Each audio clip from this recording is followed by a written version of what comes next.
el temor de Dios y la santidad. Principalmente, si bien vimos el viernes pasado algo sobre el temor de Dios, estos dos estudios están más enfocados en el temor, más que en la santidad. Perdón, si vimos algo de la santidad, pero este estudio está más enfocado en el temor de Dios. Después vamos a ver el tema de la santidad o la santificación también, que es un tema importante. Bueno, vamos a continuar y vamos a empezar con algunos pasajes bíblicos que son importantes. Antes de continuar, eso sí, vamos a orar para que este estudio realmente Dios pueda hacer que sea de provecho. Señor, en el nombre de Jesús te bendigo, te doy las gracias por poder estar reunidos. Yo clamo a ti, Señor, que tu sangre es la que nos limpia, la que nos mantiene limpios delante de ti, Padre, que no estamos perdiendo nuestro tiempo, Señor, sino que estamos invirtiendo tiempo, Señor, en escudriñar de ti. Que donde hay 2 o 3 reunidos estás tú, Señor Jesucristo.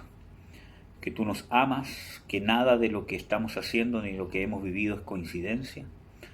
Todo tiene un designio tuyo perfecto, Señor. Gracias por tener la oportunidad de compartir de tu palabra, por compartir de tus misterios. Prepáranos, Señor, para poder ministrar a otros, Señor, para poder darle gracia, para poder desarrollar el llamado que tú nos tienes, Señor, y poder ser de gran bendición para muchos. Yo te lo ruego, Señor, en este tema tan importante que es el temor de Dios y tan relevante para poder seguirte, amarte y servirte. Yo te bendigo, te ruego que tu unción fluya, Señor, en nosotros para poder entender este tema tan importante, Señor. En el nombre de Jesús. Amén. Bueno, entonces vamos a ver un tema que es importante, que hay pasajes bíblicos que dicen de que la sabiduría, ¿cierto? O que el principio de la sabiduría, ¿cierto?, es el temor de Dios. Aquí vamos a ver de que estos pasajes, por ejemplo, por Proverbios 1:7, ¿cierto?, dice de que el principio de la sabiduría es el temor de Dios. ¿Y por qué el principio de la sabiduría es el temor de Dios?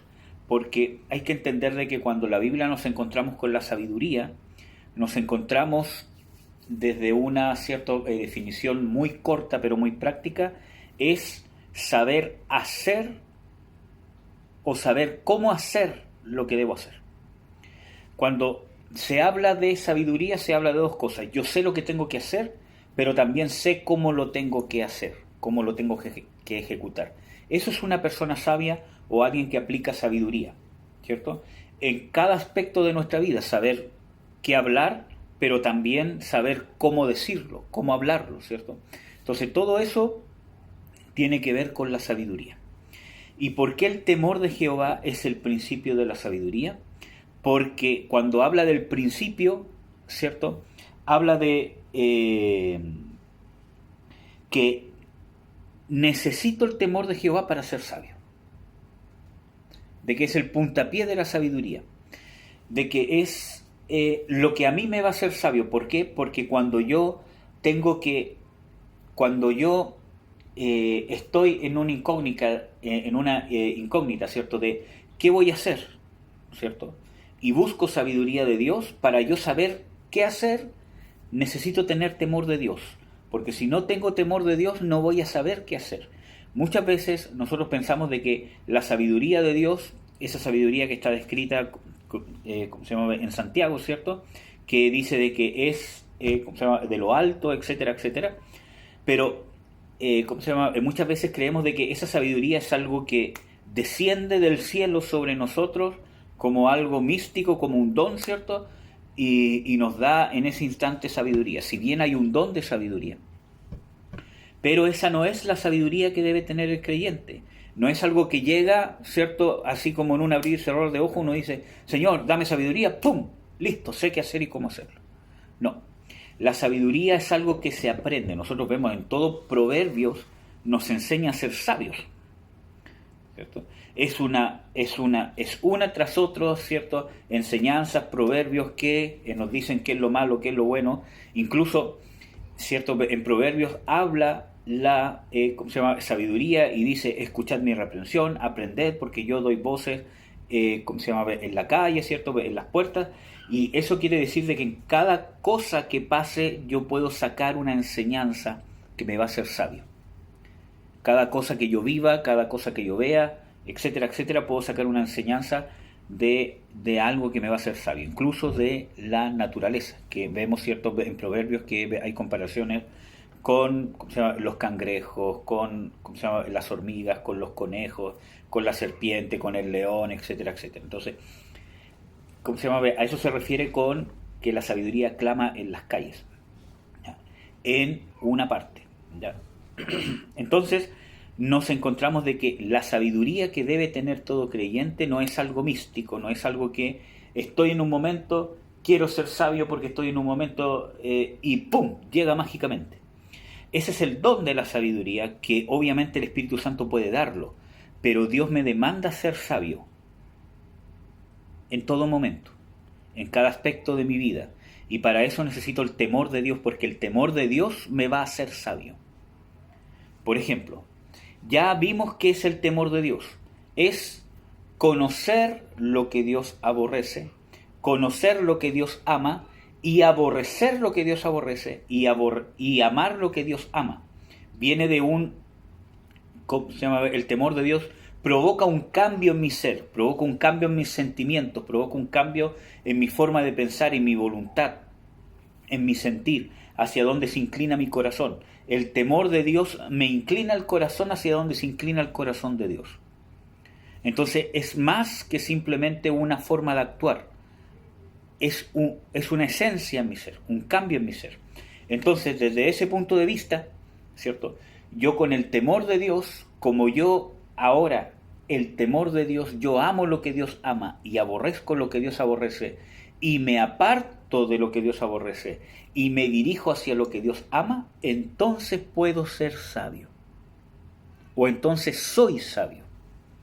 No es que primero tengo temor y después voy a ser sabio, sino que para ser sabio, o sea, una persona que teme a Dios y practica el temor de Dios es sabio.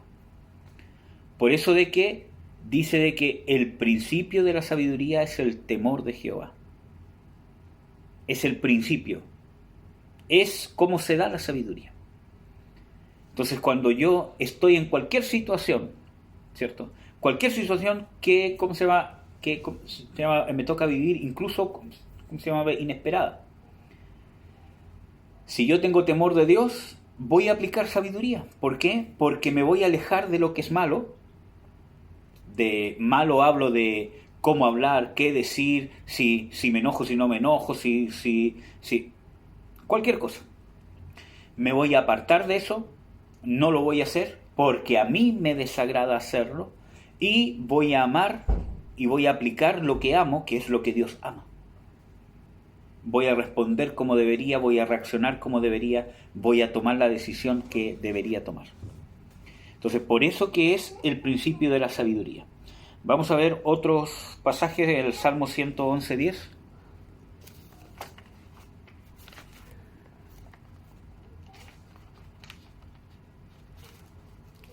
Salmo 111:10.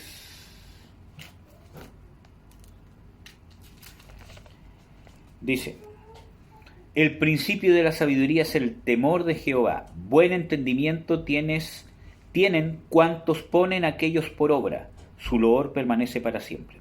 Vemos acá de que los que ponen el temor de Jehová por obra tienen buen entendimiento. ¿Quieres ser una persona entendida, con buen entendimiento, inteligente, sabio? Bueno, necesitamos aprender el temor de Jehová. Una persona que practica el temor de Dios es una persona sabia y es una persona de entendimiento. ¿Amén? Bueno, ¿qué más? El temor de Dios debe mezclarse con la humildad. Vamos a ver Proverbios 22:4.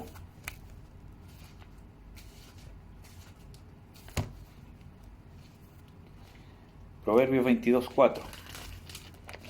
Dice: riquezas, honra y vida son la remuneración de la humildad y del temor de Jehová. Una persona que quizás, miren, por eso de que Cuando, cuando estamos estudiando ahora, y esto es lo que más se les debe quedar, cuando estamos estudiando el temor de Jehová, es una transformación. Si no hay transformación en mi ser, no es temor de Dios. ¿Por qué? Porque si yo no soy humilde, no puedo tener temor de Dios. Porque Dios, ¿qué? Aborrece, ¿qué cosa? La soberbia. Y da gracia a los humildes. Y eso de dar gracia es porque hay beneplácito en la humildad. Entonces, si yo tengo un temor de Dios mal aprendido en mi intelecto, y, ¿cómo se llama? Por ejemplo, sé lo que Dios aborrece, sé lo que Dios ama, ¿cierto? E intento apartarme de lo que Dios aborrece porque Dios lo aborrece, e intento, ¿cierto?, seguir lo que Dios ama porque Dios lo ama, pero no es lo que yo aborrezco y no es lo que yo amo. Y los mandamientos de Dios, como dice en Primera de Juan, no nos son gravosos, y eso es una manifestación del amor de Dios. Entonces, cuando yo no tengo eso y estoy en esa condición superficial, ¿qué pasa? Yo me puedo volver arrogante, porque puede ser de que, como es algo externo que intento hacer, ¿cierto? Y no es algo propio, entonces cuando empiezan a hacer arrogancia y soberbia en mí, no la aborrezco, no la distingo, porque el temor de Dios no ha provocado un cambio en mi esencia, en mi ser. Y es relevante, y es importante, porque muchas veces nosotros vivimos sin aprender realmente cuál es el temor de Dios, y eso nos hace de que no nos podamos examinar a nosotros mismos y detectar las cosas que Dios aborrece que están en nosotros, porque no dejamos que haya una transformación. Por eso que el temor de Dios va más allá. Por eso que cuando hay gente que dice de que el temor de Dios es un temor reverente, esa es una definición muy, muy pobre, muy pobre. Porque, miren, las escrituras dicen de que Satanás cree en Dios y los demonios tiemblan. Ellos tiemblan delante de Dios y tienen temor de Dios. Quizás tienen miedo porque saben que Dios es todopoderoso. Pero ¿tienen temor de Dios? No lo tienen. Entonces, no basta con un temor reverente. ¿Amén? Entonces, el temor de Dios implica transformación. Y esto es importante que lo entendamos. Transformación, transformación, transformación. Yo debo aprender el temor de Dios. Aprender lo que Dios ama, aprender lo que Dios aborrece, y dejar que esa palabra por medio del Espíritu Santo me empiece a transformar, a renovar mi entendimiento. Romanos 12:2. Dios nos ordena: transformados por medio de la renovación de vuestro entendimiento. Pero antes de eso dice: no os conforméis a este siglo. Entonces, ¿cómo llevo ese proceso de transformación del temor de Dios? Empezar a ir sacando las cosas que Dios aborrece de mí. Si las voy aprendiendo, las voy sacando. No me voy conformando a este siglo que me tocó vivir. Y este siglo tiene que ver con lo que este siglo me ha programado como ser humano. Y voy renovando mi mente, voy aprendiendo cómo debo ser. No cómo debo actuar, sino qué debo ser, cómo debo ser. Y eso va desarrollando el temor de Dios. Porque cuando no hay transformación, yo no amo lo que Dios ama y no aborrezco lo que Dios aborrece. Puede ser que esté luchando con todas mis fuerzas por hacer lo que Dios ama y aborrecer lo que Dios aborrece, pero yo no lo aborrezco y yo no lo amo, sino que constantemente es una lucha, es un peso, es algo pesado y es una carga. ¿Cuántos cristianos dicen, o gente que se termina yendo del cristianismo porque dice, es difícil ser hijo de Dios? Claro, porque lo ven como una carga, porque no hay transformación, es algo externo, es algo religioso, ¿cierto? Y obviamente que va a ser pesado, ¿cierto? Si alguien me está diciendo tienes que hacer esto, si yo no lo quiero hacer. Obvio que va a ser pesado si, alguien me dice, no tienes que hacer esto, no tienes que hacer esto otro, no tienes que hacer esto otro, y yo quiero hacerlo con todo mi ser. obviamente que va a ser una carga pesada. Y obviamente que me voy a terminar yendo. Pero cuando hay una transformación, una regeneración del Espíritu Santo, que inicia con el nuevo nacimiento. Porque hay que entender de que el nuevo nacimiento le da vida a nuestro espíritu. Pero en este peregrinar que estamos en esta tierra, nuestra alma es la que se va regenerando por la influencia del Espíritu Santo en nuestro espíritu. Entonces, cuando no hay una regeneración, una transformación, una renovación de nuestro entendimiento, entonces yo vivo una vida religiosa. Eso es religión. Eso es religión. Entonces, cuando hay una transformación, los mandamientos de Dios no son gravosos, porque hay una renovación en mi ser. Entonces yo empiezo a amar lo que Dios ama. Y empiezo a aborrecer lo que Dios aborrece. Y eso no es algo mágico, no es algo instantáneo, se practica. Las escrituras dicen de que los maduros son los que tienen los sentidos ejercitados en el discernimiento del bien y del mal. Eso nos muestra que es una práctica. No es algo en un instante, en un abrir y cerrar de ojos. Por eso de que la esencia del temor de Dios, la esencia de poder amar lo que Dios ama y aborrecer lo que Dios aborrece, se da en la separación que hay en mí de la carne y el espíritu. Si yo no tengo claramente en mi ser, en mi conciencia, separado qué es mi naturaleza carnal y qué es mi espíritu, entonces no estoy en buen camino. Nosotros vemos de que Pablo, por ejemplo, él hizo una separación a tal extremo que pudo decir, no soy yo el que hago lo que hace mi carne, porque no lo quiero hacer y hago lo que no quiero. Por lo tanto, no lo hago yo, sino lo hace el pecado que mora en mí. Llegó un instante que tenía totalmente en su conciencia y en su quehacer separado, totalmente aislado, identificado, aislado y totalmente identificado, ¿cierto?, su hombre viejo. Y tenía totalmente identificado, presente, al hombre espiritual. Pero ¿qué pasa? Nosotros muchas veces hay aspectos que los tenemos claros. Tengo aspectos de mi viejo hombre que sí sé cuáles son, y tengo aspectos del nuevo hombre que sé cuáles son, pero hay muchas cosas que todavía están mezcladas, que no logro separar. ¿Cierto? Hay veces que digo, bueno, ¿será Dios el que me está hablando o será mi carne? Porque todavía hay mezcla. ¿Y qué provoca esa separación? Hebreos 4.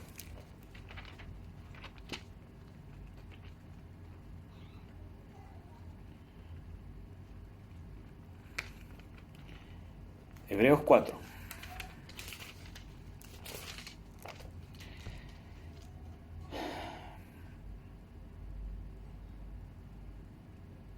Hebreos 4:12 dice, porque la palabra de Dios es viva y eficaz, más penetrante que toda espada de dos filos, que alcanza hasta partir el alma y aún el espíritu.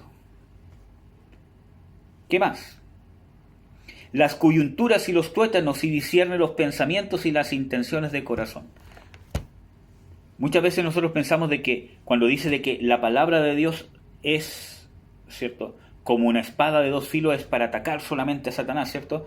Pero aquí dice de que al primero que tiene que atacar la palabra, entre comillas, o cortar, o, ¿cierto?, o cercenar, es a uno mismo.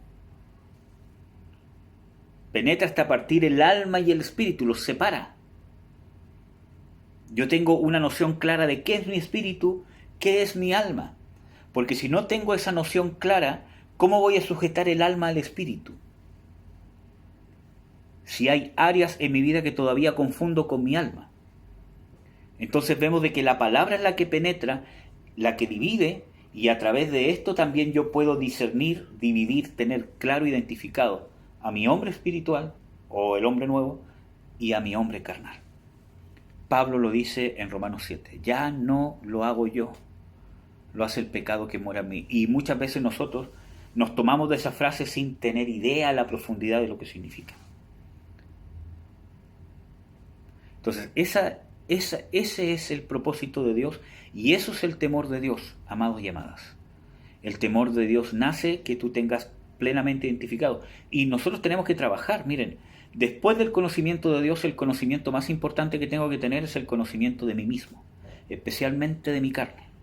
Porque si hay una persona que es la que peor nos puede hacer daño, es la que está en el espejo cuando uno se lava su feo rostro. Bueno, ¿cierto? En el caso mío, feo rostro, ¿cierto? A ese deberíamos tenerle más miedo que Satanás y los demonios. Ese es nuestro peor enemigo. No es que nos odiemos, sino que identifiquemos a nuestro hombre carnal. Ahí está, él es, lo tengo plenamente identificado y está apartado de mí. Porque lo que dice Pablo no es solamente una frase, es una experiencia. Cuando él dice ya no lo hago yo, sino el pecado que mora en mí, no es simplemente una frase. Es una experiencia, es algo que realmente logró hacer. ¿Ya? Y eso se hace por medio de la palabra la que nos renueva, la que nos regenera, la que nos limpia, la que penetra, la que provoca el estudiar la palabra, comer la palabra, memorizar la palabra, aplicar la palabra. Y si me equivoqué porque entendí mal un versículo y mal entendí lo que decía y hice mal, bueno, lo voy a corregir, lo voy a enmendar, pero no me voy a quedar sin estar intentando con todas mis fuerzas aplicar la palabra de Dios a mi vida. ¿Amén? Por eso que aquí nosotros no estamos perdiendo el tiempo, estamos ganando reino.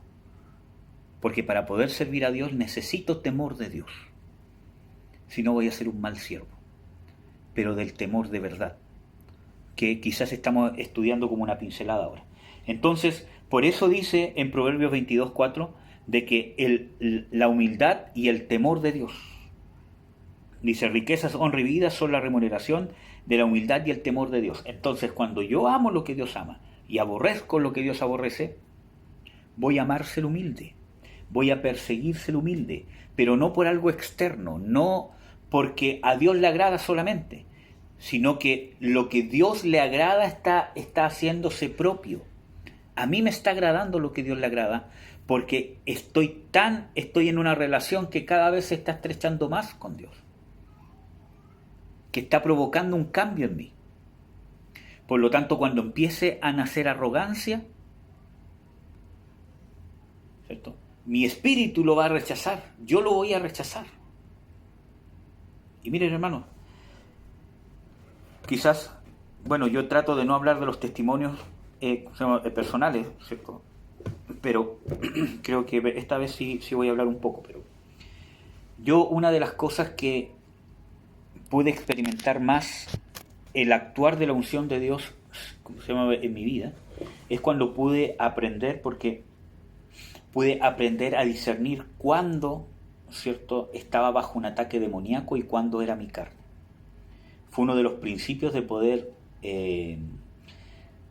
empezar a conocer mi vieja naturaleza, ¿cierto? Entonces había muchas cosas que me pasaban de repente que yo empezaba a reprender, a atar demonios y cancelar maldición en el nombre de Jesús, y no pasaba nada. Y habían otras veces que sí, se iba instantáneamente. Entonces yo decía, pero ¿qué pasa? Entonces pude aprender de que habían situaciones que era mi carne. Y no puedo reprender a mi viejo hombre. Porque el trato que le tengo que dar al viejo hombre es totalmente diferente a un ataque demoníaco. Entonces empecé a aprender cómo era mi carne y empezar a tomar cartas en el asunto para negarla. Y ese quizás fue uno de las experiencias más difíciles, pero a la vez más provechosas que hubo. Entonces, me pasa muchas veces de que es inevitable, ¿cierto?, de que hayan ciertas situaciones que te intenten, levantar el ego, ¿cierto? Hay mucha gente que te dice cosas, que aquí, que allá, todo lo demás, y cuando yo siento de que dentro de mí empieza a salir ese ego, esa jactancia, ¿cierto?, todo lo demás, empieza a haber en mí un rechazo, algo que me molesta. y empiezo a trabajar y a tomar cartas en el asunto porque sé que es mi viejo hombre.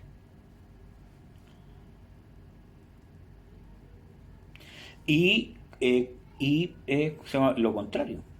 Muchas veces también cuando empieza a haber un sentimiento de lástima propia, ¿cierto? De el pobrecito de mí, yo también tengo que, ¿qué cosa? Empezar a aborrecer ese sentimiento, apartarlo, porque es mi viejo hombre. Y así con todas las obras de la carne. Amén, hermanos. Eso es el temor de Dios, amados. Por eso que la humildad y el temor de Dios, por eso que para poder tener temor de Dios necesito ser humilde. Una persona que no es humilde no tiene temor de Dios. Humilde según Dios, porque muchas veces nosotros también pensamos de que una persona no es humilde, ¿cierto? Porque no habla así, por ejemplo, ay, sí, sí, que perdón, no, es que Dios es, yo no, Dios. Entonces, ay, qué humilde. No, hermano, la humildad trasciende muchas veces a las cosas externas, ¿cierto? Bueno, hay cosas de que hay gente que es soberbia en cómo habla y todo lo demás, pero es más que eso. La humildad tiene que ver con una condición interna. Porque muchas veces, si nosotros estuviésemos con personajes bíblicos, por ejemplo, muchas actitudes de Moisés, ¿cierto? Muchas veces en nuestro juicio que tenemos por causa de las cosas que no hemos resuelto, al mismo Moisés juzgaríamos de arrogante y soberbio. ¿Quién se cree que manda aquí? ¿Quién se cree que habla así? ¿Por qué le habla así a, a, aquí, allá, ¿cómo se llama? A los sacerdotes, etcétera, etcétera? Si ellos también fueron ungidos por Dios, todo lo demás, ¿por qué ¿cómo se llama? Habla así, ¿cierto? Y le refriega al pueblo de Israel que se equivocaron y se lo vuelve a decir. Entonces, muchas veces nosotros lo juzgaríamos como arrogante cuando la Biblia dice que era el hombre más manso de la tierra. Ejemplo, María y Aarón, sus hermanos. Ellos dijeron, ¿y qué? ¿Dios habla solamente por Moisés? ¿No nos usa? A todos nosotros. ¿Y qué hizo Dios? ¿Cierto? Entonces, vemos de que la humildad es una condición interna de dependencia, de humillación, de saber quién soy sin Dios y saber qué es lo que soy gracias a Dios. Esas dos cosas me mantienen humilde. Amén. Que obviamente se exterioriza en mi forma de ser. Pero muchas veces nosotros confundimos cierta forma de ser con arrogancia cuando a veces no lo es. Y a veces al revés, confundimos ciertas actitudes con humildad cuando muchas veces no lo es. Amén. Entonces más tiene que ver con una condición interna que se exterioriza. ¿Qué más? Con el temor de Dios podemos esperar. Nos trae la capacidad de poder esperar. Salmo 33, 18.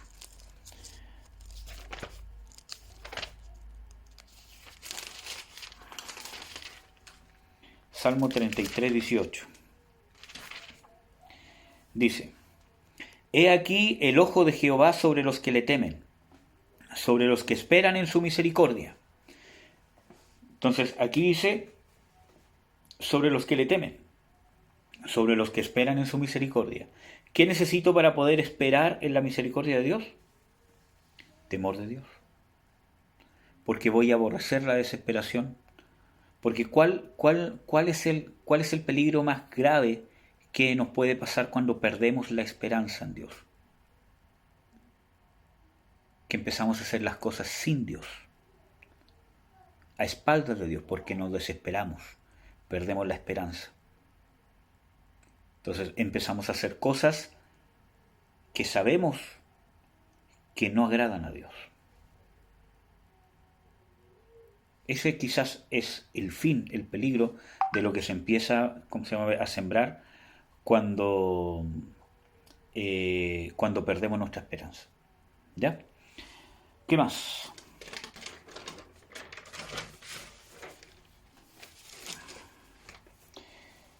Por el temor de Dios es por el temor de Dios es la herramienta en que nos sometemos a Dios. O sea, por medio del temor de Dios nos sometemos a Dios. Vamos a ver Oseas 10:3.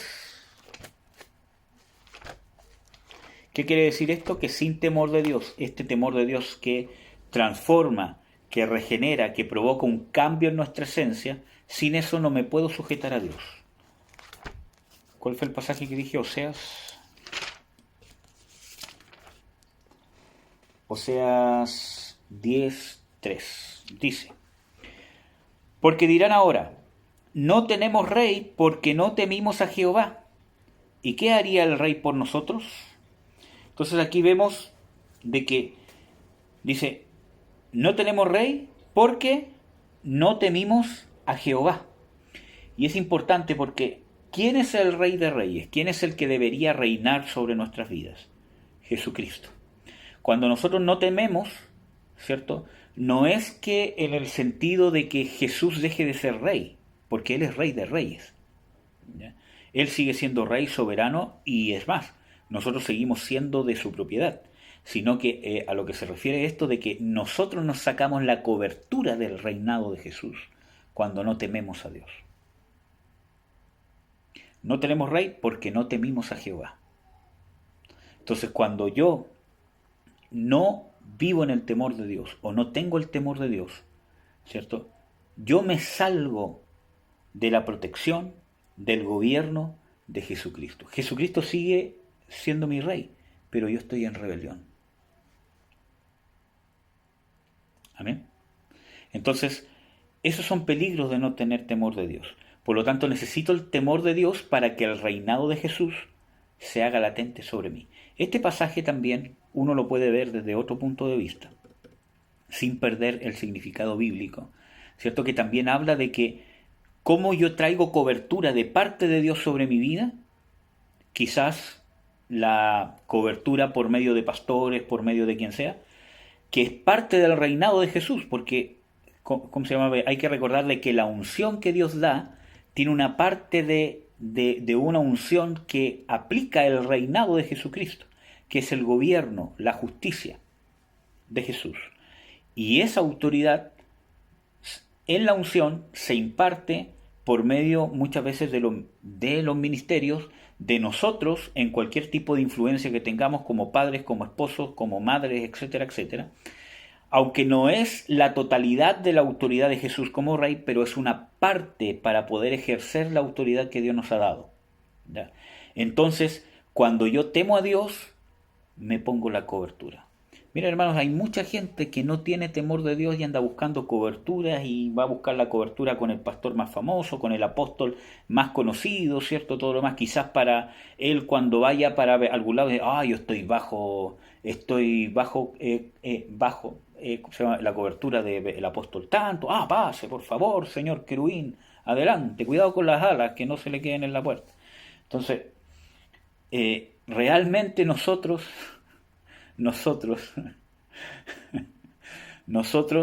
¿cierto? El temor de Dios es el que nos pone bajo la cobertura de Dios, incluso a través de los ministerios. Si yo soy una persona que no tiene temor de Dios, que no me sé sujetar a Dios ni a las autoridades de Dios, entonces, por mucho que yo diga que es la cobertura, por mucho de que el siervo haya orado por mí, me haya impuesto las manos, haya dicho públicamente que está bajo mi cobertura, dice que no tenemos rey porque no temimos a Jehová. No hay. Espiritualmente deja de funcionar por causa de que yo no practico el temor de Dios. ¿Ya? Por medio del temor de Dios, no solamente nos sometemos a Dios, sino que nos sometemos a otros. Vamos a ver Efesios 5:21, que creo que es un pasaje conocido, ¿cierto? Que dice, someteos los unos a los otros en el temor de Dios. Efesios 5:21. Sujetaos los unos a los otros en el temor de Dios. Por medio del temor de Dios yo me sujeto, porque aborrezco la arrogancia, aborrezco el sentirme superior al hermano, ¿cierto? Y hay una sujeción. Miren, hermanos, todos nos tenemos que sujetar unos a otros. por muy pastor, por muy encargado de obra, por muy apóstol, por muy querubín que sea, ¿cierto? Todos nos tenemos que sujetar los unos a los otros. Hay cierto grado de sujeción, ¿cierto? Que uno tiene que tener siempre. Y eso se hace a través del temor de Dios. ¿Qué es este temor que me transforma? ¿Por qué? Porque cuando yo empiezo a amar lo que Dios ama la humildad y Él se humilló. Siendo el Señor, siendo el Maestro, le lavó los pies a sus discípulos y eso solamente fue un reflejo, fue un simbolismo. Aunque sí tiene que ver que el lavar los pies, ¿cierto? Era un acto de humildad y de servicio. Pero Jesús cuando hace esto y lo explica, dice, yo soy el Señor y soy el Maestro, pero he venido como el que sirve. Y no se refiere como el que sirve a haberle lavado los pies solamente. Se refiere desde el punto que Él se anonadó, se encarnó. Dice de que se despojó de sí mismo tomando forma de ¿qué? De siervo. Ahí inició su servicio a la humanidad, en su encarnación. Entonces, nosotros tenemos que ser iguales. En ese sentido vemos de que el temor de Dios en Jesús lo hizo servirnos. Y en ese aspecto, solo en ese aspecto, vemos un cierto grado de sujeción. ¿En qué sentido? De que se bajó para poder servirnos, se tuvo que poner por debajo, humillarse hasta lo sumo, para poder servirnos. ¿Y cómo vemos eso? Cargó el pecado. Ahí vemos ese grado de sujeción que no es que Él se haya puesto bajo nuestras órdenes, sino grado de sujeción en el temor de Dios de que se puso por debajo, cargó nuestros pecados, se puso al servicio nuestro. Amén. Obviamente sirviendo a Dios. Ya, vamos a ver. El temor de Dios es un tesoro de parte de Dios para el hombre. Isaías 33:6.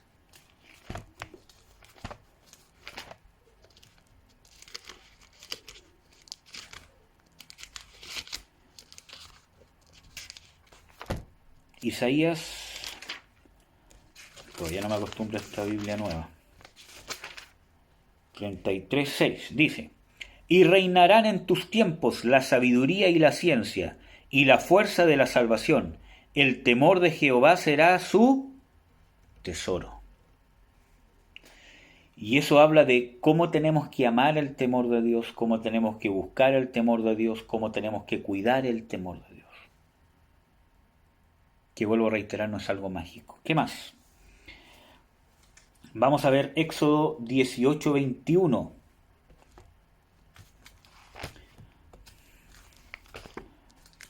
Vamos a seguir hablando un poco de la sujeción.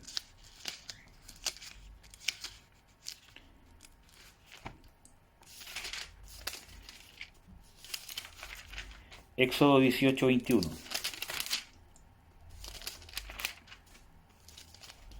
Dice: Además, inquiere tú de entre todo el pueblo varones de virtud, temerosos de Dios, varones de verdad, que aborrezcan la avaricia, y constituirás a estos sobre ellos caporales sobre 1000, sobre 100, sobre 50 y sobre 10. ¿Cuál era una de las características que ellos tenían que tener? Varones de virtud o de poder o virtuosos, ¿cierto? O con un buen testimonio, ¿cierto? Temerosos de Dios, varones de verdad, que aborrezcan la avaricia. Y ahí vemos una definición del temor de Dios. Entonces, para poder ejercer autoridad, si tú quieres ejercer autoridad, y ojo que autoridad es influencia, si tú quieres tener un cargo en la iglesia, o quieres ser el querubín, ¿cierto? O quieres ser el pontífice, ¿cierto? O quieres que te salgan alas y que tengas una cierta aureola, ¿cierto? Todo lo demás. Si quieres todas esas cosas no las puedes conseguir si no tienes temor de Dios y humildad. Entonces, para poder gobernar, necesito temor de Dios. Y gobernar no es gobernar según la humanidad, ¿cierto? Que, ¿cómo se llama? El mismo Señor Jesucristo dice: no será así con vosotros cuando los apóstoles están discutiendo quién es el mayor, ¿cierto?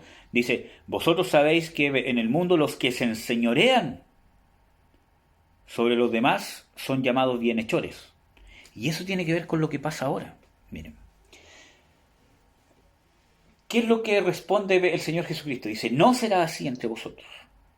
El mayor entre vosotros será como el que sirve. Y el que gobierna o el que reina o el que tiene más autoridad va a ser como el mancebo, el joven. Y el joven era el para los mandados. Entonces, tenemos que ver de que cuando la Biblia habla de gobierno, o cuando uno habla de gobierno, o de reinado, o de ser reyes y sacerdotes, ¿cierto? Está hablando del tipo de gobierno del reino de Dios. Entonces, miren, Jesús dice, ¿cierto? Una verdad que trasciende a la época en que estaba viviendo Jesús y nos llega a nosotros, pero de lleno. Dice que en el mundo a los que ejercen señorío se les dice bienhechores. Yo no puedo traer el liderazgo que enseña el mundo, la psicología, ¿cierto? Quien sea, y traerlo a la iglesia. Porque el liderazgo de la iglesia depende de la unción y del temor de Dios. Y eso no lo tiene el mundo. Es irreplicable. Entonces, vemos de que el que más se ve, el más popular, el que ordena, al que todos se le sujetan, ¿cierto? El que tiene, ¿cómo se llama?, la capacidad de tener más gente, el que tiene la capacidad de hacer más iglesias, de que tiene ahora pastores bajo su cobertura, ¿cierto? Y todo lo demás, eso no es señorío, o sea, eso no es gobierno, porque el gobierno de Dios, cuando está en nosotros, ¿cierto?, es una condición que fluye. Y esto es importante, amados, porque es solamente cosa de pensar. Miren, hermanos, ¿qué pasa si yo no tengo a nadie bajo mi cobertura? ¿Soy rey? Si yo soy soltero, si no tengo cargo en la iglesia, no tengo nada, ¿soy rey? ¿Tengo la unción real para gobernar en mí? ¿O no?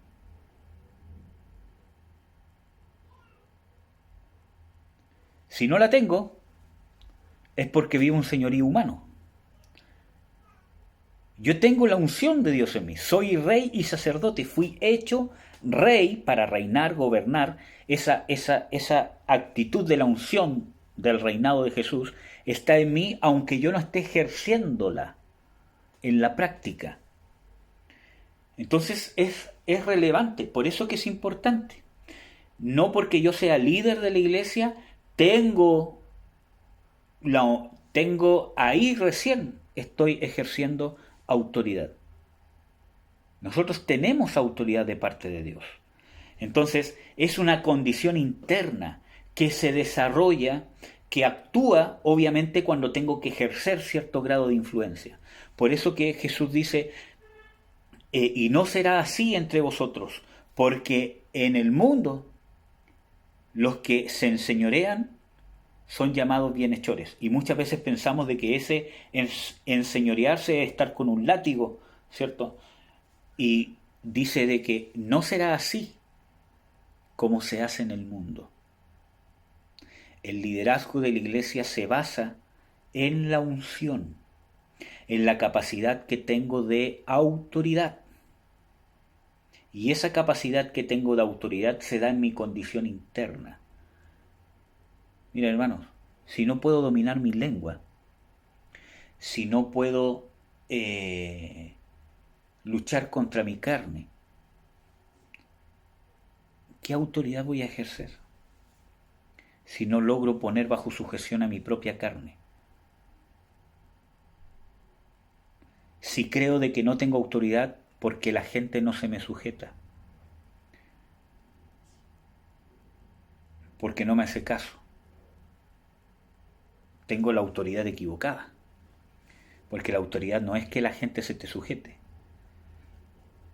La autoridad es algo interno, que es un grado de influencia para bendecir, independientemente de que la gente se te sujete o no. Para hacerle bien a los otros, para edificarlos, para que crezcan. para hacer justicia. Y obviamente eso va a conllevar a que Dios permita que la gente te siga, pero no todos te van a seguir. Jesús lo advierte. Así como a mí me escucharon, a ustedes también lo escucharán, pero así como a mí me rechazaron y me persiguieron, a ustedes también. Entonces, es importante, amados hermanos, que nosotros podamos entender, ¿cierto?, de que para poder ejercer cualquier grado de autoridad, no solo en la iglesia, sino en mi familia, como padre, como madre, como esposo, como esposa, ¿qué necesito? Temor de Dios, ser temeroso, ser de virtud, ser de verdad, vivir en el temor de Dios. Porque si no, no puedo ejercer la autoridad de una manera eficiente. Amén. Bueno, vamos a seguir. Vamos a ver Ezequiel 34. No, vamos a ver otro pasaje. Levítico 25:43, que está bien cerquita. Levítico 25:43. Dice: no te enseñorearás de él con dureza, mas tendrás temor de tu Dios. Cuando yo me enseñoreo con dureza, no tengo temor de Dios. Porque, hermanos, el ejemplo más grande que tenemos es el de Dios. Dios, siendo Señor, se despojó de sí mismo y vino a ser Señor no con dureza, sino humillándose, y el Padre lo tuvo que exaltar hasta lo sumo. Teniendo quizás el único ser que tiene todo el derecho, ¿cierto?, de no pecar de ninguna manera si se enseñoreara con dureza con la humanidad y simplemente la extermina, no lo hace. ¿Por qué creemos nosotros que tenemos el derecho a enseñorearnos con dureza? Y ojo, que enseñorearse con dureza no es solamente hablar fuerte y golpear la mesa, por ejemplo. Enseñorearse con dureza es herir, usar mi autoridad para hacer daño, que no necesariamente es hablar fuerte, decir cosas fuertes, hirientes, golpear la mesa. No, muchas veces yo con actitudes, con formas, ¿cierto? Cuando yo manipulo, por ejemplo, porque yo puedo hacer una manipulación, ¿cierto?, violenta, ¿cierto?, por medio de hablar fuerte, por medio de herir a la gente, pero también puedo hacer una manipulación sutil, por medio de la adulación, o por medio de no dar cosas o darlas, ¿cierto? Voy tanteando y digo, mira, voy a hacer esto, voy a comportarme de esta actitud para provocar en esta persona que haga lo que yo quiero, y cuando hace lo que yo quiero, entonces, ahí yo cambio. Entonces, ojo, porque hay una delgada línea entre cuando nosotros pensamos que estamos actuando para ayudar a moldear el carácter de la otra persona, a cuando yo lo estoy manipulando. Y digo una delgada línea en nuestro razonamiento, porque están bien separadas las cosas. ¿Y saben qué es la manipulación, amados? Hechicería. La manipulación es hechicería. Cuando yo soy una persona manipuladora, va a terminar tarde que temprano un espíritu de hechicería sobre mí que va a empezar a reemplazar las manifestaciones del Espíritu Santo, y voy a pensar que Dios me unge, que Dios me usa, y va a ser un espíritu de hechicería.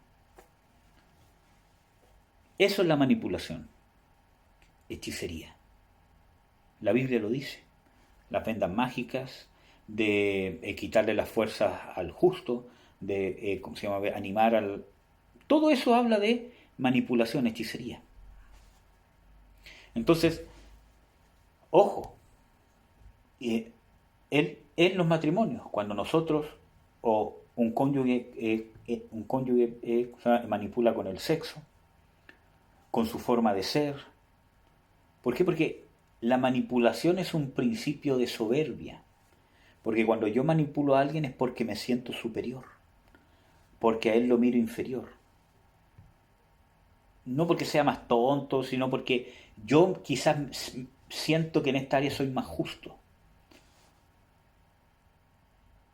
Y este es un tema que podríamos hacer muchos estudios, hermano.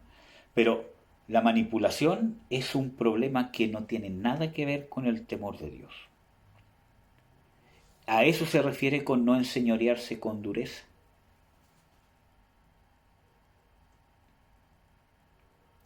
Porque la dureza no es solamente hablar duro.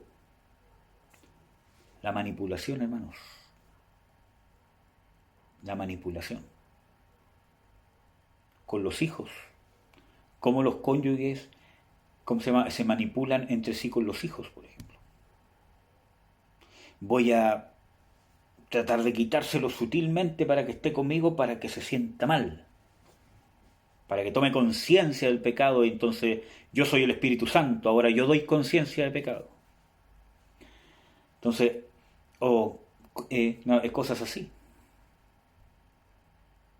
O voy a dejar que llore, ¿cierto?, para que salga de lo que está haciendo, no sé. Entonces necesitamos el temor de Dios para no enseñorearnos con dureza. Vamos a ver otro versículo bíblico que no lo vamos a leer, sino que solamente lo voy a mencionar, que es Primera de Pedro 5, del 2 al 3, que dice que no nos enseñoreemos cuando habla con los pastores. Entonces vemos que en Primera de Pedro, ¿cierto?, dice de que no, ¿cierto?, enseñoreándose sobre la grey, sino, dice, con cuidado, voluntariamente, de buen ánimo, y estando dispuestos a ser incluso hasta rechazados o sufrir aprobio por causa de el bienestar de las personas en quien tenemos influencia, porque eso es autoridad. Ya, vamos a continuar. ¿Qué más? Vamos a ver algo que quizás también tiene que ver con el temor de Dios y la autoridad, pero la autoridad para la guerra espiritual. Vamos a ver Salmo 60, versículo 4. Salmo 60, versículo 4.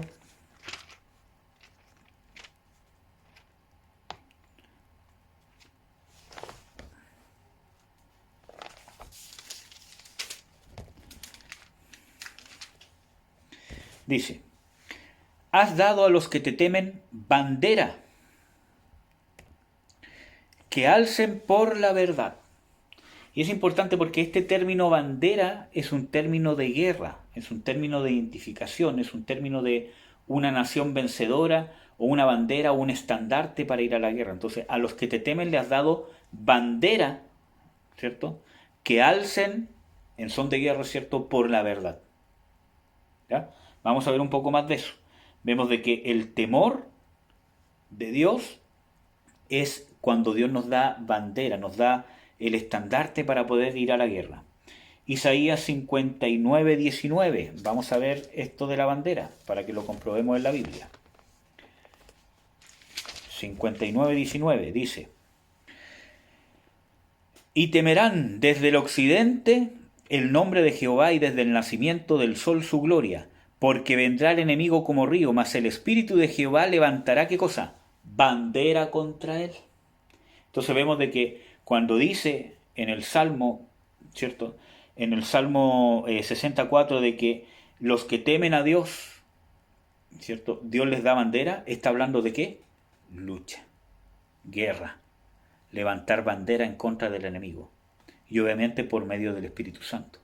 Pero es el temor de Dios quien nos da la autoridad para poder hacer guerra con bandera, o sea, en nombre de Dios. Muchas veces nosotros, por no tener temor de Dios, hacemos guerra, pero no necesariamente en nombre de Dios. Aunque nombramos el nombre de Jesucristo, lo hacemos en el nombre de Jesucristo, pero no estamos peleando la batalla que Dios realmente quiere que peleemos. Amén. Y eso es rebelión. Bueno, cuando habla de este Espíritu Santo que levanta bandera, y que Dios a los que le temen da ¿cómo se llama?, bandera. Nosotros, ¿cómo se llama?, podemos comparar ese pasaje cuando el Señor Jesucristo: mas si yo por el Espíritu de Dios echo fuera a los demonios, ciertamente ha llegado a vosotros el reino de Dios. Ahí está. Por medio del Espíritu de Dios, nosotros ¿qué tenemos que hacer? Echar fuera demonios. Ahí es parte de la guerra. Pero necesitamos, ¿qué cosa? Temor de Dios. Si no, no tenemos esa autoridad, como lo dice el Salmo 60. Vamos a ver en Malaquías 4:2-3.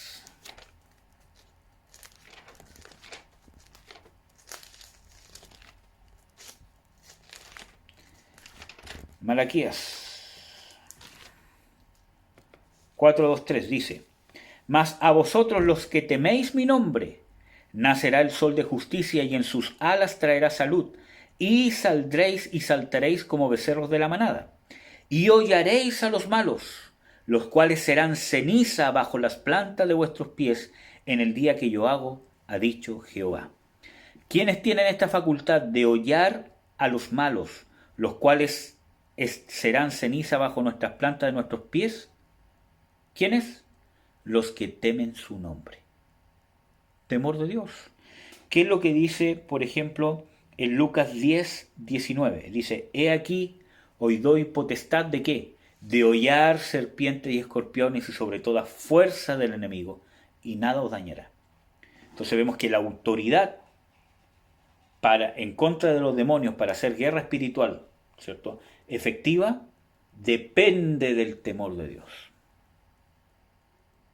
¿Amén? Ya. Vamos a ver.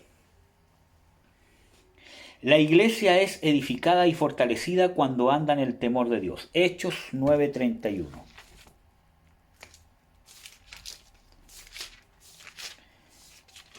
Hechos 9:31 dice: Las iglesias entonces tenían paz por toda Judea y Galilea y Samaria, y eran edificadas, andando en el temor del Señor, y con consuelo del Espíritu Santo eran multiplicadas. ¿Cómo eran edificadas? Porque andaban en el temor del Señor. Entonces, por eso que es importante, el temor de Dios no es solamente algo externo, sino es una aplicación. Me transforma, cambia mi manera de percibir la vida, de percibir las cosas. Empieza a cambiar lo que amo y lo que aborrezco, conforme a la imagen de Dios. Y eso obviamente va a edificar a la iglesia. ¿Por qué? Porque yo no voy a humillar al hermano.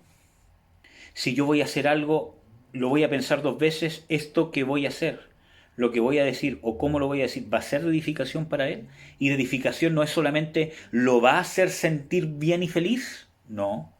Muchas veces edificar a alguien, muchas veces puede ser decirle que está equivocado.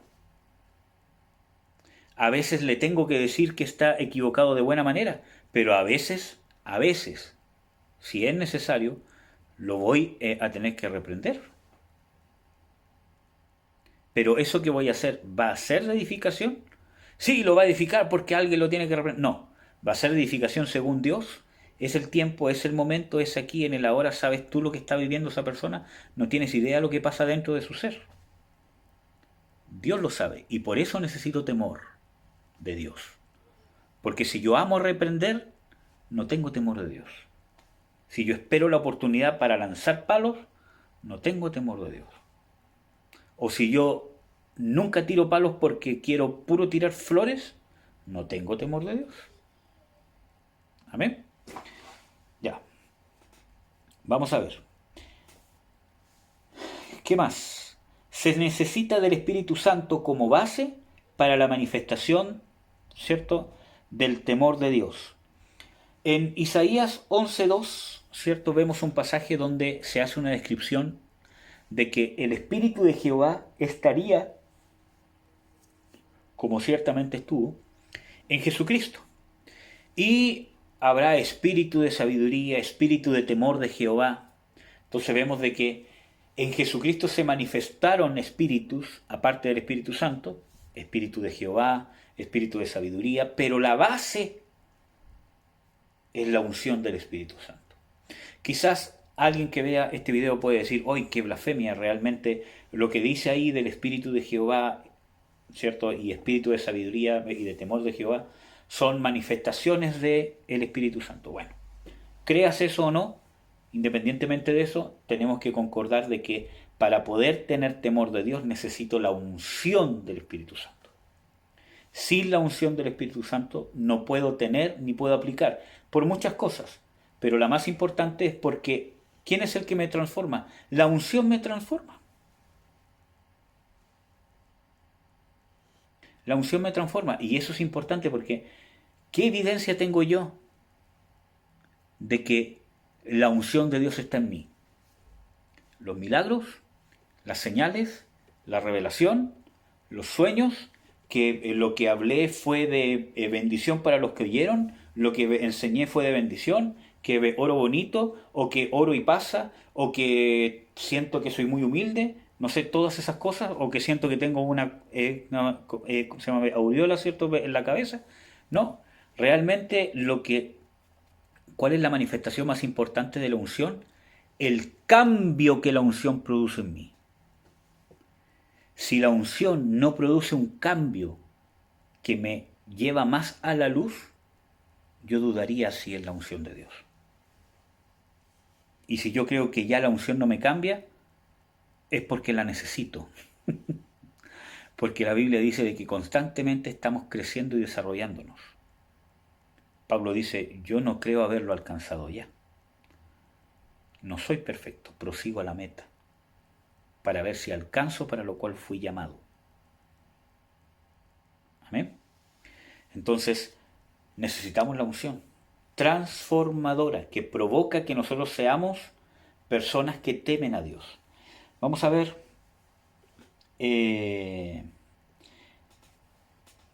Éxodo 1:17.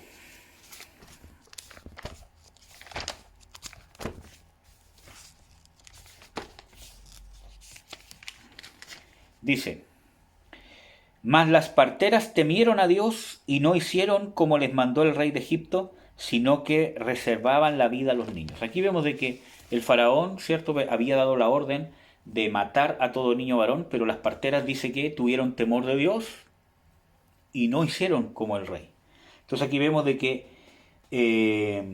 con el temor de Dios y por el temor de Dios podemos obedecer a Dios antes que a los hombres, independientemente que esté en peligro nuestra vida, por causa del temor de Dios. ¿Ya? Y el temor de Dios se aprende. Quizás el más conocido, vamos a ver cuánto llevamos, porque llevamos 1 hora 1/4 más o menos. Así que con esto vamos a estar terminando. El temor de Dios se aprende. Vamos a ver el Salmo 34, que creo que quizás este pasaje ustedes ya lo conocen, que dice, venid y os enseñaré el temor de Jehová. Salmo 34, 11 al 14. Venid, hijos, oídme, el temor de Jehová os enseñaré. ¿Quién es el hombre que desea vida? Aquí está. O sea, no puedes tener vida si no temes a Dios. ¿Qué es el hombre que desea vida? ¿Cierto? O desde otro punto de vista, aquí quizás hermenéuticamente hablando, ¿cierto?, está hablando de longevidad. ¿Quién es el hombre, cierto, ¿cómo se llama?, que desea vida? Que codicia días para ver bien, o sea, que quiero vivir, o sea, que el temor de Dios me va a hacer vivir muchos años, pero para ver bien. Porque hay mucha gente que vive muchos años, pero los últimos 30, 40 años los vive prácticamente muerto en vida. Lleno de enfermedades, lleno de problemas, lleno de persecuciones, que quizás pueda haber dicho, ¿sabes qué? Mejor hubiese sido que me hubiese muerto a los 50 que llegar vivo a los 85. En cambio, aquí dice, ¿quieres tener vida? El que codicia días para ver el bien, o sea, que sea fructífero en los años que me toca vivir, que llegue bien a la edad que voy a llegar. ¿Qué más? Y aquí enseña, ¿quieres eso? Entonces, ¿qué tienes que hacer? Guarda tu lengua del mal y tus labios de hablar engaño. No es solamente decir malas palabras, hermano. Guarda tu lengua del mal. Santiago, ¿cierto?, nos dice de que la lengua es un mundo de maldad, inflamada por el fuego del infierno, que quema e inflama toda la creación. dice de que el que refrena su lengua puede también gobernar todo su cuerpo. Entonces vemos de que muchas veces nosotros con nuestra lengua manipulamos, ofendemos, y no solamente con lo que decimos, sino muchas veces con lo que callamos.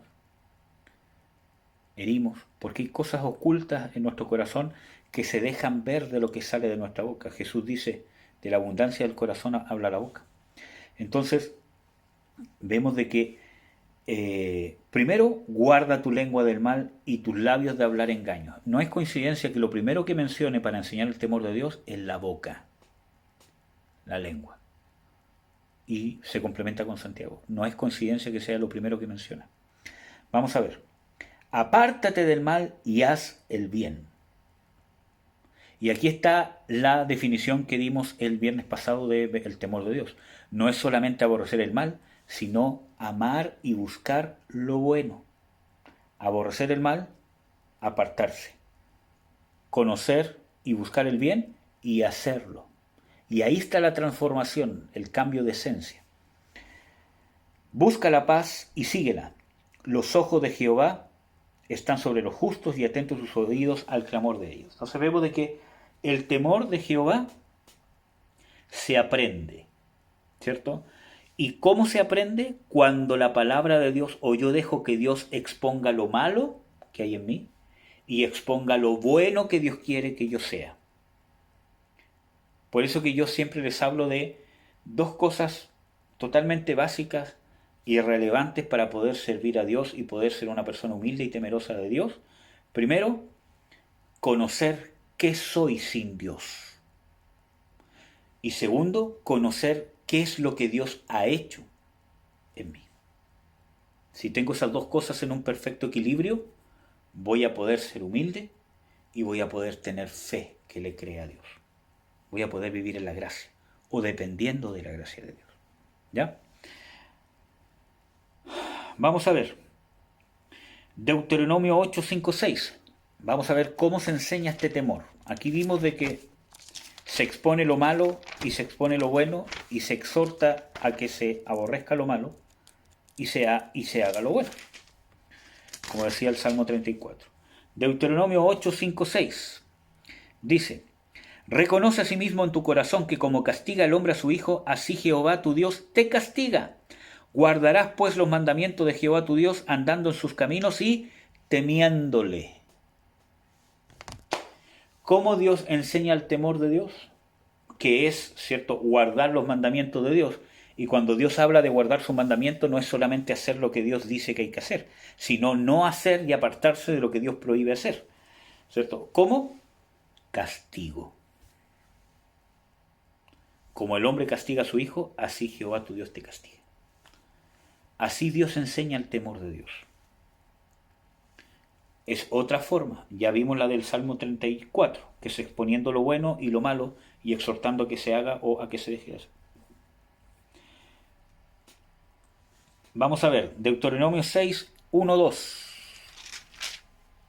Dice: estos pues son los mandamientos, estatutos y derechos que Jehová vuestro Dios mandó que os enseñase, para que los pongáis por obra en la tierra a la cual pasáis vosotros para poseerla, para que temas a Jehová tu Dios, guardando todos sus estatutos y sus mandamientos que yo te mando, tú y tu hijo y el hijo de tu hijo, todos los días de tu vida, y que tus días sean prolongados. Aquí vemos de que el temor de Dios también se enseña como por instrucción, como lo vemos acá. Dice, estos son los mandamientos de Dios, a través de enseñar los mandamientos, a través de la enseñanza, ¿cierto?, de la palabra de Dios, de qué es lo que debemos poner por obra, se enseña el temor de Dios. ¿Qué más? Salmo 86, 11. ¿Cómo aprendemos el temor de Dios?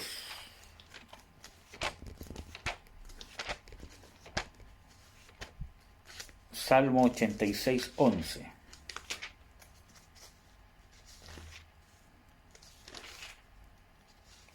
Dice: enséñame, oh Jehová, tu camino, caminaré yo en tu verdad. Consolida mi corazón para que tema tu nombre. Ya vimos este pasaje el viernes pasado sobre consolida mi corazón, ¿cierto? que está hablando de fortalecerlo, de unirlo en uno, ¿cierto? Porque nuestro corazón por el pecado, por las heridas, está fragmentado, ¿cierto? Entonces dice, consolida mi corazón, para que todo mi ser te tema. Cada área, aspecto de mi vida, ame lo que tú amas y aborrezca lo que tú aborreces. Y eso tiene que ver también con el amor a Dios, porque el temor de Dios está estrechamente relacionado y ligado con amar a Dios. ¿Ya? Entonces, en este pasaje, ¿cierto? El 86:11 dice, enséñame, oh Jehová, tu camino, caminaré yo en tu verdad, consolida mi corazón para que tema tu nombre. ¿Cómo nosotros podemos obtener temor de Dios? A través de la oración. Aquí el salmista está orando. Enséñame, oh Jehová, tu camino, caminaré en tu verdad. Y eso habla de la comunión que me consolida, donde yo lo pido, donde yo oro a Dios. La oración en sí misma, ¿cierto?, va a provocar que yo sea una persona temerosa de Dios. Entonces, a través de exponer lo malo, ¿cierto?, y las consecuencias, y exponer lo bueno y las bendiciones. Estos son los últimos puntos que vimos de cómo se aprende el temor de Dios. Anótelo. 1. A través de la exposición de lo malo y las consecuencias que trae lo malo, y a través de la exposición de lo bueno y las bendiciones que trae lo bueno. Segundo, el temor de Dios también Dios lo enseña a través de la disciplina. Tercero, a través de la instrucción, de enseñar los mandamientos de Dios. También se aprende. ¿Qué más? A través de la oración. Quizás podríamos encontrar más, pero quizás esos son básicos para poder aprender el temor de Dios. Amén, amados. Vamos a orar. ¿Tienen alguna duda, alguna consulta antes de orar? De parte mía no, hijo, súper claro. Ya. Entonces vamos a orar. Señor, en el nombre de Jesús, yo te ruego, Señor, que esto penetre en nuestro corazón, que nos dé entendimiento. Tu entendimiento no depende del entendimiento humano, Señor, ni de nuestras capacidades, ni de nuestras limitaciones para poder razonar. Yo te ruego que se impregne en nosotros tu revelación del temor de Dios, para que podamos vivir en el temor de Dios. Te lo ruego, Señor, sobre cada uno de nosotros, cada persona que esté viendo este video, que venga tu porción, tu unción, que renueve, transforme, para que podamos realmente no solamente saber lo que tú amas y saber lo que aborreces e intentar hacerlo, sino que lo que tú amas empecemos a amarlo y lo que tú aborreces empecemos a aborrecerlo. Yo te lo ruego, Señor, fluye con tu unción transformadora y que genere, Señor, en nosotros temor a tu santo nombre. En el nombre de Jesús. Amén. Amén, amados.